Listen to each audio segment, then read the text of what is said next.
look at what I scored at a garage sale.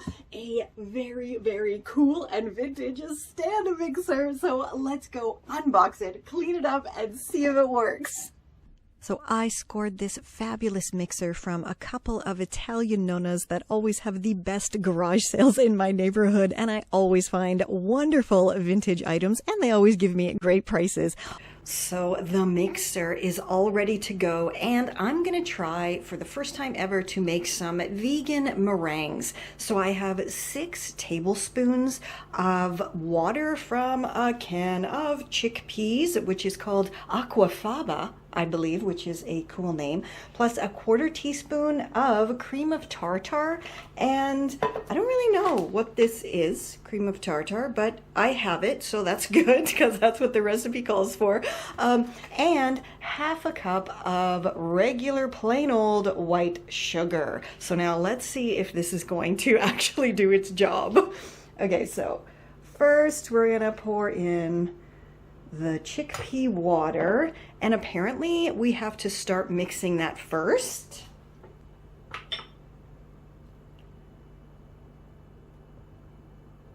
Here we go. So apparently I'm supposed to gradually add the sugar bit by bit, but of course I do also have to add my cream of tartar, and now I'm just going to continue mixing and slowly adding more sugar. Okay, so I've been mixing this and turning this for over half an hour, and it still hasn't formed the stiff peaks that it is supposed to. So I'm going to do something a little bit different and see if it's going to work out. So I'm going to go grab my baking sheet now and try my idea.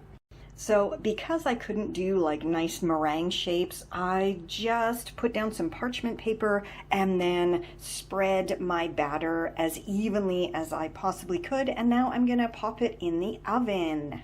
Okay, so the recipe said to put it in the oven for about an hour at like 100 degrees, but my oven, the lowest it will go is 170 degrees.